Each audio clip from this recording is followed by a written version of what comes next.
It started with a suitcase. I was 11 when my parents told me I'd be staying with friends for a bit. No explanation, no timeline, just my bag zipped and waiting by the front door when I got home from school. They drove me to the Morrisons' house that same evening. The Morrisons were people we saw at church sometimes. They had 3 kids already, 2 boys and a girl around my age, and lived in a small 3-bedroom house on the edge of town. It was obvious from the moment we pulled into their driveway that this wasn't a vacation or a slumber party. Their front porch light flickered, and the lawn looked like it hadn't been mowed in a while. The vibe was temporary storage, not warm welcome. My parents said they'd be going on a work sabbatical. They kept using that phrase like it was something I should be excited for. They said it was an opportunity of a lifetime. They didn't cry. They didn't hug me tight. They didn't promise to visit, just a quick kiss on the forehead and a be good. I shared a bunk bed with their youngest daughter. She didn't talk much, and her brothers ignored me completely. There was no space for me in their routine. I didn't get added to the chore chart or offered a spot at the dinner table. I just found space where I could. My after-school stuff stopped. No more music lessons, gymnastics, done. I didn't even ask. I already knew the answer. The Morrisons weren't mean. They just had their hands full. I was extra. Their pantry wasn't stocked with my snacks. No one knew I didn't like mayo. I was invisible in the way that makes you tired. At first, my parents called once a week, Sunday evenings. Then it slipped to once a month. Then 4 months went by with nothing. I'd still leave my phone beside my pillow each night, full battery, just in case, but it never lit up. At school, teachers asked about parent-teacher conferences and emergency contacts. I said my parents worked abroad and were hard to reach. I figured that lie was easier than saying, I don't know where my parents are. One day, I used the Morrisons' desktop to print a school report. Their email was still open. I saw a message from my mom to Mrs. Morrison. It said, "Thanks again for managing her longer than expected. We're still figuring out the next leg of our trip." The subject line was Thailand itinerary. I stopped waiting for updates after that. I started getting myself up for school in the mornings. I made toast, packed my own lunch, did my own laundry. The Morrisons weren't neglectful. They were just focused on their own lives. I learned to stay out of the way. I turned 12 in that house. No phone call, no card. Mrs. Morrison handed me a keychain from Walgreens with my name on it and said, "Sorry, things have been hectic." I told her thanks and put it in my pencil case. It's still there in a zipper I never open. A few weeks later, I was using a friend's tablet in the library during recess. She was scrolling through Facebook and clicked on a photo from someone I barely recognized, a family friend from church. There were my parents, sitting at an outdoor cafe in Paris. Another photo popped up, them posing with elephants in Chiang Mai. Then one on a boat in Greece. They'd been tagging along with some retired friends, hopping from country to country. In the comments, someone asked where I was. My mom replied, "She's with some good friends from church." It's been a healthy break for all of us. Not once did they ask if I was doing okay. 8 months after they dropped me off, they returned. The front door creaked open one afternoon after school, and there they were, sun-kissed, shopping bags in hand, acting like they'd just gotten back from Costco. My mom opened her arms wide and said, "We missed you." My dad added, "Didn't you have a great time with the Morrisons?" I didn't say much, just went upstairs, unpacked the bag I hadn't seen in months, and folded the clothes like it was any other Sunday. Nothing changed for them. But something had changed for me. They expected everything to click back into place like it was a long weekend. Like I just returned from camp and had funny stories to tell. I ate dinner with them that night. I listened. I nodded. I didn't bring up the Morrisons. I didn't ask where they'd been. I didn't show them the stack of worksheets I'd signed myself or the certificate from the school spelling bee I'd won in March. I sat there watching them talk over each other about travel delays and jet lag, about which souvenirs to give, which relatives. I kept quiet, chewing slowly, hands folded in my lap. They never noticed that I barely spoke. I went to bed early that night, stared at the ceiling, and realized I hadn't seen my bedroom in nearly a year. The posters were the same, the shelves untouched, but it didn't feel like mine anymore. I didn't fight. I didn't cry. I didn't scream. I just stopped expecting anything. That was the year that didn't count. And from that point on, I started planning for the rest of my life, without them in it. After they brought me home, I didn't argue. I didn't ask questions. I became quiet, polite, and helpful. They called it maturity. I didn't correct them. I woke myself up for school every morning, packed my own lunches, and kept my room spotless. I got straight A's, turned in assignments on time, and stayed out of trouble. No talking back, no attitude, no mess. I never brought up the Morrisons. I didn't ask where my old gymnastics gear went or why my music books had been boxed up in the attic. I acted like nothing had ever changed because that's what they were doing. They took it as a good sign. I took it as my cue. At 14, I started babysitting around the neighborhood. I told them I wanted to learn responsibility. They beamed, told me how proud they were, and bragged about me at church. I started tucking most of the money away in a shoebox behind my dresser. No one checked. No one asked. That winter, I caught a bad flu. I had a fever, chills, and couldn't get out of bed. I asked for soup. My mom poked her head into my room and said, "You're not a baby anymore. You'll be fine." She left a box of tissues on my desk and walked away. I learned to make simple meals by watching YouTube videos at the library after school, scrambled eggs, grilled cheese, pasta. I started doing my own grocery shopping when I got tired of waiting for food I liked to appear in the fridge. When they took a family road trip the next summer, I sat quietly in the backseat while they played car games and made jokes with each other. I wasn't invited into the conversation. I didn't try to join. At the rest stops, I bought my own snacks with babysitting money and made sure to sit by the window. One night, I overheard my mom on the phone with a friend. She was standing in the hallway, not realizing I was upstairs. She said I was so independent now and that she barely had to parent anymore. She sounded proud, like she'd trained a dog to open doors. Another time during dinner, my dad made a joke about how I was like a self-cleaning oven. The room laughed. I forced a smile. I never forgot the phrase, By the time I turned 16, I had a plan. I met with my school counselor on my own and asked about early graduation. I doubled up on classes, took extra credit assignments, and skipped the junior prom to finish coursework. They thought I was just motivated. They had no idea I was mapping my escape. That year, I started researching colleges, only out-of-state ones. I applied for financial aid, scholarships, and housing all on my own. I used the school computers to fill out forms. I didn't use their tax documents. I didn't ask for signatures. I figured it out. When I got the acceptance letter from a university 900 miles away, I waited until the very last week to mention it. I handed them the envelope at dinner. My mom glanced at the name and said, "That's pretty far." My dad grinned and said, "Guess we raised you too well, huh?" There was no family meeting, no debate. They didn't offer to visit the campus with me. They didn't ask about dorms or classes. They just nodded and made vague comments about flights. When the day came, they dropped me off at the airport. My suitcase was half filled with thrifted clothes, secondhand textbooks, and a small folder of printed documents. I had $1,200 saved in that shoebox and a prepaid phone plan in my name. They hugged me briefly at the terminal and said, "Call us when you get there." I nodded and walked straight to the security line. I never called. I blocked both their numbers before the plane took off, not out of spite. Not as a message. I just didn't want any more fake check-ins or birthday texts that came 4 days late. On the plane, I looked out the window and didn't feel anything. No nerves, no excitement, just the sound of a clean break. When I landed, I took a cab to the dorms, checked in, and introduced myself to my roommate like I'd always lived alone. No one asked who dropped me off. No one cared, and that was fine. And in my first week, I opened a checking account, got a campus job at the dining hall, and signed up for student orientation events. I made a schedule, posted it above my desk, and stuck to it. There was no going back. I didn't burn any bridges. I just stopped crossing the ones they left to rot. College gave me something I hadn't had in years, space that was actually mine. I didn't have to tiptoe around anyone's moods or routines. I didn't owe anyone updates. I just moved, worked, and kept going. I got a job at a 24-hour diner a few blocks from campus, took late shifts, sometimes doubles on weekends. The manager liked that I didn't complain and never showed up late. I used the money for rent, books, groceries, and a prepaid transit pass. I bought my own winter coat during a clearance sale in October. It wasn't stylish, but it was warm. My roommate asked once why I never called my parents. I told her they were always busy with their own stuff. She didn't ask again. On Thanksgiving, I stayed on campus, walked to the corner store and bought boxed mac and cheese and a pumpkin-flavored soda that tasted like regret. At Christmas, I helped a friend decorate their tiny apartment with dollar store lights and paper snowflakes. No one from home invited me. No one checked in. At 19, I landed an internship in another city through a connection from one of my professors. I packed my things, found a Craigslist sublet, and moved within 2 weeks. I didn't tell anyone except my landlord and my work-study supervisor. There were no goodbyes. No one asked where I went. I updated my resume that summer and decided to start using my grandmother's maiden name, Thaliel. Not legally, just on paper. On email signatures, applications, and my class project credits. It made things cleaner, lighter. It felt like mine. When the internship ended, I didn't go back to campus. I signed a lease on a small apartment, just enough space for a bed, a desk, and a table. I bought mismatched dishes from a thrift store and put up blackout curtains. I adopted a cat from the shelter and named her Sparrow. She was quiet, skittish, and slept curled up near my bookshelves. We understood each other. For my 21st birthday, I stayed in, made a small cake from scratch, burned the first one, made another, poured a glass of cheap wine and watched an old movie I liked. No phone calls, no messages, just one day rolling into the next. A cousin I hadn't spoken to since I was 10 sent me a DM on Instagram later that month. Said something like, "Why don't you ever come to family things anymore?" I didn't answer, just closed the app.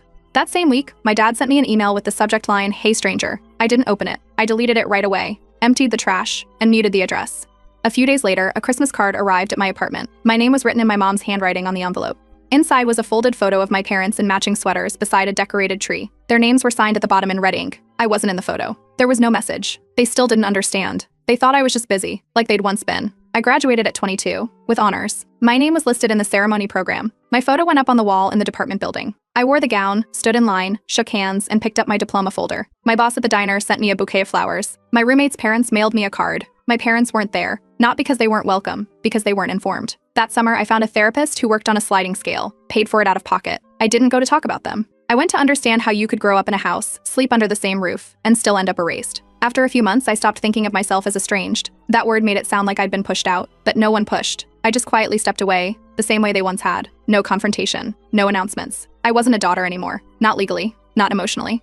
Just a name they used on Christmas cards and mailing lists. And I preferred it that way. At 24, I came home from my late shift at the diner and found a cream-colored envelope wedged halfway under my apartment door. The handwriting on the front was unfamiliar, flowing cursive, no return address. Inside was a folded note. No greeting. Just, "We're in town for a few days. I would love to take you out for dinner. Let us know where works best, Mom, Dad." I didn't reply. I didn't react. I slid the letter into the back of a drawer with some old tax forms and forgot about it. A week passed. During my Saturday night shift, my manager poked his head into the back room and said there was a couple asking for me. Said they claimed to be my parents. I stayed in the break room. They sat at a booth near the window for nearly an hour, ordered coffee, barely touched it. I watched the clock. I waited 2 hours before stepping out, long after they'd gone. The next morning, I rearranged my availability at work, picked up late night shifts, traded Saturdays for weekdays, anything to lower the odds of seeing them again. 3 days later, the diner's landline rang during lunch rush. My coworker answered, paused, then mouthed to me, "It's your parents." I walked past her without stopping. "They left a voicemail on the machine. We're worried about you. Please let us take you to dinner. We miss you." I asked my manager to let anyone who asks know I didn't work there anymore. He nodded and didn't ask why.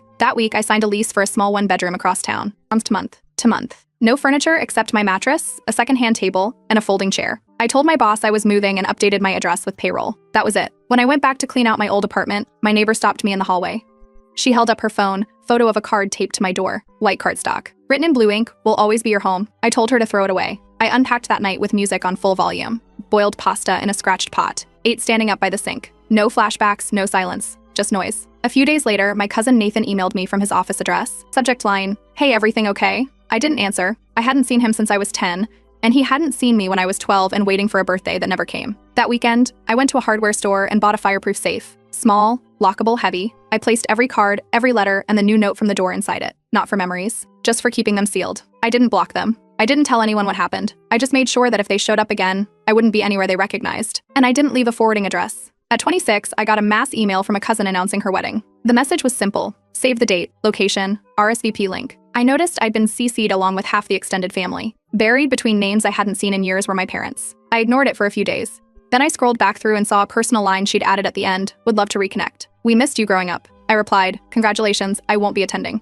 All the best." Short, direct. I hit send. The next day, she messaged again, this time directly, said she understood the situation, and that my parents wouldn't be involved in anything beyond the ceremony. No roles, no speeches. I thought about it for another week. Then I booked a hotel room 2 towns over and planned to show up just for the rehearsal dinner. Not for them, but for the handful of family members who hadn't earned guilt by association. I arrived late, slipped in through the back, sat at a small table in the corner, and picked at the salad. Kept conversation light. Names, jobs, weather. Halfway through dinner, my parents walked in. My dad scanned the tables. My mom's smile faltered when she spotted me. Her expression didn't change. Neither did mine. They didn't approach. I didn't move. We coexisted in the same room, like strangers who looked too much alike. My aunt tried to play mediator, came over, gestured toward the main table, and said there was room. I thanked her and stayed seated. Later that night, I stepped out to the hallway to take a call from my rideshare driver. Before I could finish, my mom appeared. No hello, just, "We never stopped loving you." I raised my hand and said, "Don't start." She didn't speak again. I walked past her, straight to the parking lot. At sunrise, I checked out of my hotel, didn't attend the ceremony. No note, no announcement.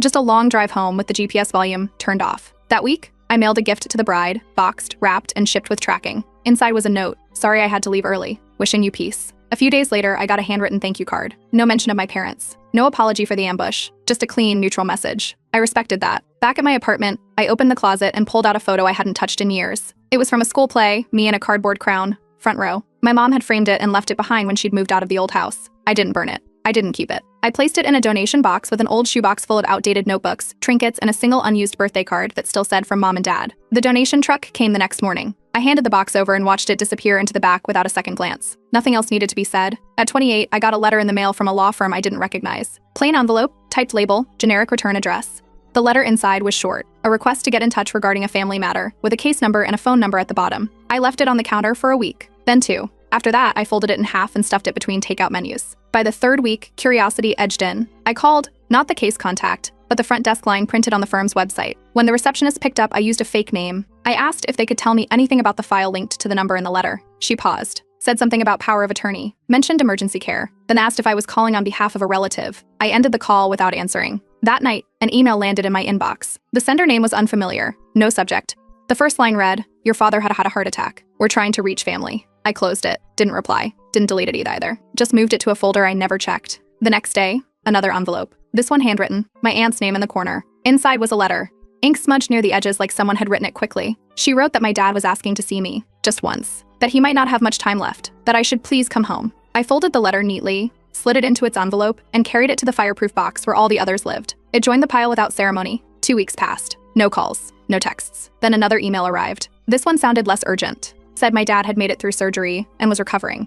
That he hoped we could reconcile. I left it unread. I didn't forward it to my work email. I didn't print it to think about later. I just let it sit. Later that month, my boss asked during our weekly meeting if I needed time off for personal matters. I told him I was fine. He didn't push. A friend I saw regularly for coffee mentioned they'd be willing to drive with me if I needed to visit family. I thanked her and changed the subject. A few days later, another letter showed up. My mother's handwriting this time. She started with a line I hadn't seen before. "We were just trying to figure things out back then. It wasn't about you. I didn't read the rest. I packed the letter with the others. Same routine. Same result. The weather started shifting to fall, cooler mornings, later sunsets. I cleared out my closet and donated a few old coats, swept the balcony, refilled Sparrow's food container. A month later, a coworker mentioned they'd seen a post from someone in my extended family. My dad was doing much better in reconnecting with everyone but me. No one asked why. And I didn't offer a reason. There was nothing left to explain. By 30, my life had become steady. I owned a one-bedroom condo with my name alone on the deed. I worked a job that gave me benefits and left me enough time to take walks before dinner. My calendar had birthdays, dentist appointments, deadlines, but never family visits. Coworkers knew me as the quiet one who always had her reports done early. My neighbors waved when we passed in the hallway. No one ever used the word daughter when talking about me. One Tuesday, I found a letter from a retirement facility tucked into my mailbox. It wasn't addressed to me by name, just to next of kin.